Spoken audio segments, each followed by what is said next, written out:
Corinthians 4, Nacional do Paraguai 0. Show de Romero e foi importante para que o Corinthians possa cada vez mais dar uma sequência a alguns jogadores que não foram tão utilizados ainda na temporada. Sejam todos bem-vindos, esse é o canal do Capela. Estamos aqui para falar da goleada do Timão. Corinthians líder do seu grupo da Copa Sul-Americana e a expectativa agora, é claro, é o início do Campeonato Brasileiro. Todo mundo já chega dando likezinho, se inscrevendo no canal. Vamos falar do Corinthians, eu quero a sua avaliação. Você manda aí nos comentários que eu quero debater contigo. Eu leio todos os comentários que vocês mandam por aqui. Gente, o negócio é o seguinte. Alguns podem, ao longo da semana, algumas pessoas vão falar que o Corinthians não jogou contra ninguém, não ganhou de ninguém. De fato, há um argumento plausível nessa situação. O time do Nacional do Paraguai é inqualificável. É um time fraco, tecnicamente, porém, nós já vimos dentro dessa própria competição muitas equipes fracas tecnicamente, equipes inferiores, vencerem ou empatarem os seus jogos. Dou um exemplo aqui. O Grêmio hoje, contra o Huachipato jogando em casa. Mas o Grêmio poupou alguns jogadores, independentemente disso. Com competição internacional, de jogo rápido, jogo curto, competição entre aspas curta por se tratar de uma fase de grupos, muitas vezes você não tem tempo para se recuperar. Corinthians tinha que ter aprendido como não deixou de ensinar o seu torcedor na temporada passada, retrasada. Vocês vão esquecer do Always Red, que era o saco de pancadas do grupo, e o Corinthians não conseguiu vencer, e aí deixou pelo caminho pontos importantes, e aí esses pontos fizeram uma falta tremenda ao longo da temporada. Então o Corinthians, que é melhor que o Nacional do Paraguai, tinha que enfrentar e tinha que fazer o que fez. Jogou, mereceu, dominou, goleou. E goleou com uma certeza. O Romero não pode ser reserva dessa equipe. O Romero, eu não vou falar que é Romero e mais 10. Só que se você for analisar o Romero que terminou a temporada passada como jogador que, entre aspas, salvou o clube do rebaixamento, acho que é muito forte, salvou do rebaixamento, mas ajudou na briga contra o rebaixamento. Aí pode ser. Aí você vê o Romero do começo da temporada. É um jogador que, se precisar jogar de falso 9, que não vem sendo muito necessário, que agora tem Pedro Raul e Roberto, mas ele tá lá. Um cara para jogar como um ponta. É um jogador que tem aquela força física necessária. Não é mais aquele jogador, obviamente, de algumas temporadas da primeira passagem pelo Corinthians, mas se adaptou e tem o carinho e tem principalmente a fibra que o torcedor corintiano tanto pede e tanto quer. O meu ponto de vista aqui, galera, é o seguinte. Quando o Romero começou a marcar os seus gols, eu achei que ele não estava comemorando por protesto, briga, discussão, porque ele deu uma declaração à ESPN no final do jogo falando que ele acredita no trabalho dele, mas muitas pessoas não. Algumas pessoas levaram com a possibilidade de ser uma indireta ao Antônio Oliveira, porque assim, Romero quando joga, claro, não jogou tão bem em algumas partidas, mas como o time inteiro. Só que quando o Romero, se você tivesse que elencar os jogadores que vem jogando bem nessa temporada, apesar de serem poucos, o Romero está entre os que estão bem, que estão entregando, que vem fazendo gols, que terminaram a temporada passada de forma interessante. Então, quando você vê o Romero no banco de reservas, chama a atenção. Chama a atenção. E quando o Romero não marca gol contra o Nacional do Paraguai, dá a entender que fosse um protesto, reclamando. Ele deixou bem claro na zona mista que é um respeito ao treinador do Nacional do Paraguai, que já o treinou quando ele era moleque, e quando ele fizer gol contra times paraguaios, porque ele é um jogador de seleção paraguaia em respeito ao futebol do seu país. Ele não vai comemorar. E tá tudo certo, velho. Se o cara quiser comemorar, ele comemora. Se não quiser também, não sei o quê. Não vou ficar levantando mimimi por aqui. Agora, o Romero, ele vem se transformando numa peça fundamental de equilíbrio desse Corinthians. Alguns pontos negativos. Hugo. Olha, gente, com todo respeito, não é querer massacrar a carreira do jogador, mas existem alguns jogadores nesse atual elenco do Corinthians que eles não demonstram condições técnicas para vestir essa camisa. Não apresentam. Félix Torres, que vem oscilando demais. Jogador profissional que dá 2 furadas daquela, tudo bem, pode não ser a noite dele, mas tá longe de ser aquela segurança que o torcedor corintiano muitas vezes pensou. Tô falando que ele é um mau zagueiro? Não, eu acho que ele tem tudo para crescer. Mas ainda não é aquele jogador que passa 100% de segurança, que chegou, vestiu a camisa e não sentiu pressão. Ele tá sentindo que jogar no Corinthians com essa massa gigantesca é totalmente diferente. Cássio não tocou na bola. Fagner foi bem, eu não teria substituído para a entrada do Mateuzinho, mas até entendo, para dar uma poupada, vem aí Campeonato Brasileiro no final de semana. E aí vai uma cornetada Corinthians não teve hoje 2 milhões de reais de renda de bilheteria. Corinthians quase chegou na casa dos 2 milhões. E teve o pior público da Neoquímica Arena em 2024. Pessoal, atenção.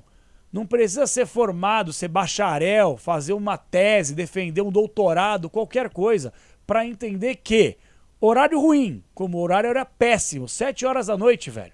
7 horas da noite, o Corinthians não tem culpa, é bem verdade. Mas 7 horas da noite, com o ingresso caro, gente, quanto mais o ingresso caro, menos torcedor no estádio.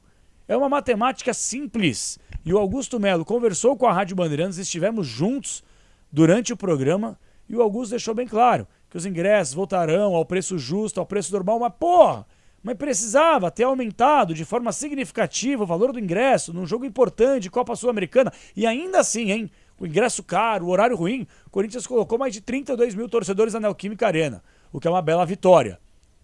Uma bela vitória, fora de campo, para o torcedor, porque a média de público desse estádio desde a sua fundação em 2014 é incrível, e principalmente aumentou ainda mais pós-pandemia. Então, pessoal, o meu ponto aqui é o seguinte, Augusto Melo, você já falou que você vai rever, mas você tem que ser coerente com o seu discurso. Você falou que ia devolver o Corinthians ao corintiano. Essa atitude de aumentar para quase metade de um salário mínimo é justamente contraditório ao seu discurso, de devolver o Corinthians ao corintiano. Então, toda vez que o Corinthians for jogar, eu sei que o ingresso é caro, o futebol é caro, o espetáculo é caro, mas calma, calma. Se o ingresso ficou nesse valor no jogo de fase de grupos, por mais que tenha a sua importância na Copa Sul-Americana, e se o Corinthians chegar na semifinal, nas quartas de final, como é que vai ser? R$1.000? 1.500? Então calma, já falei sobre isso aqui no canal e o correto é o correto, o certo é o certo. Então eu acredito no Augusto Melo e eu acho que ele vai seguir o seu discurso de devolver o Corinthians ao corintiano, mesmo em cima de tantos problemas financeiros e administrativos que ele, segundo ele, o Augusto Melo, já na próxima semana, daqui no máximo 2 semanas, ele vai apresentar aí os dados, números da Ernest Young, para poder mostrar como ele pegou esse Corinthians no comecinho de 2024. A gente sabe que a situação é crítica, que o Augusto está tendo muito trabalho, que ele vai ter que se virar dos 30, mas o corintiano, que talvez não crie tanta expectativa de título para essa temporada, pode ter certeza que durante a gestão do Augusto vai cobrar principalmente aquelas falas que acabou a farra, que o clube vai voltar a ser competitivo. Então a diretoria tem que jogar lado ao lado do torcedor, sem esse negócio de ficar aumentando o preço de ingresso à torta e direito de uma maneira absurda. Gente, mais de R$500 de ingresso, eu vou falar de novo. Praticamente metade de um salário mínimo, o ingresso para quem não é sócio torcedor. É fazer com que o torcedor fique em casa. Desculpa o termo, tá? Mas é cagar e andar pro torcedor assim. Quer, pague e vem. Não quer, fica em casa e se vira. Não, não é assim.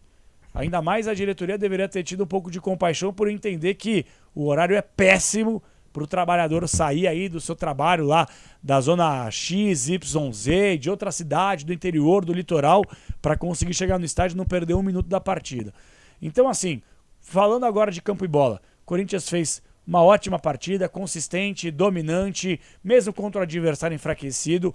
Eu achei que o Corinthians poderia até ter um pouco de dificuldade, porque eu ainda vejo um processo que vai demorar para o Corinthians conseguir a sua evolução.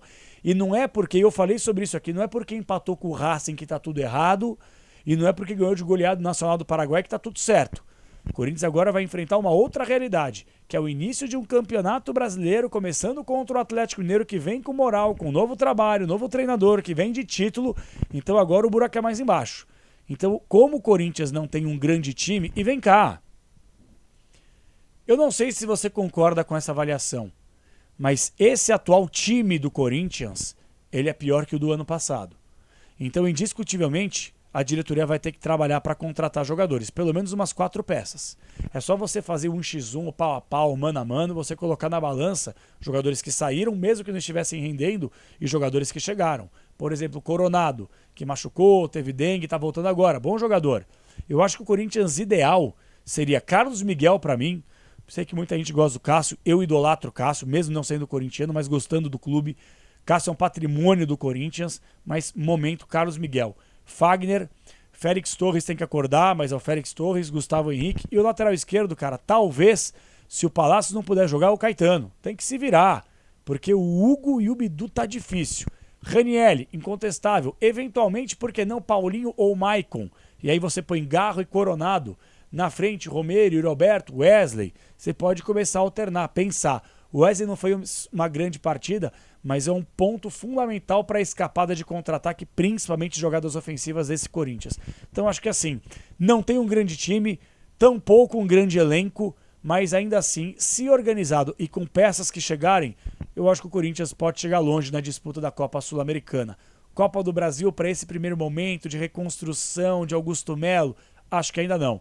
E no Campeonato Brasileiro, se ficar na parte de cima da tabela de classificação, pelo menos na primeira folha, entre os 10, eu acho que está entregue. Eu acho que é mais ou menos por aí que a diretoria do Corinthians se planeja. Aí, consequentemente, para o próximo ano e para o último ano de mandato do Augusto, aí eu acho que talvez eles façam um aporte financeiro a mais para que o time possa ser mais consistente para brigar aí sim por títulos do tamanho do clube. Mas nesse primeiro momento tem que organizar a casa, focar numa competição, não passar obviamente vergonha nas outras e fazer com que o Corinthians volte para o lugar que jamais deveria ter saído. Lugar esse que a chapa renovação que nunca teve e transparência que nunca teve com o torcedor colocou o clube nesses últimos anos. A que preço foram vencedores? A que preço? Esse que você, torcedor corintiano, sabe muito bem. Beleza, galera? Manda aí nos comentários se você concorda ou discorda. É o canal do Capela que tá no ar, fazendo muitas análises sobre o seu time de coração. Tamo junto, até a próxima. Deu timão, é nóis!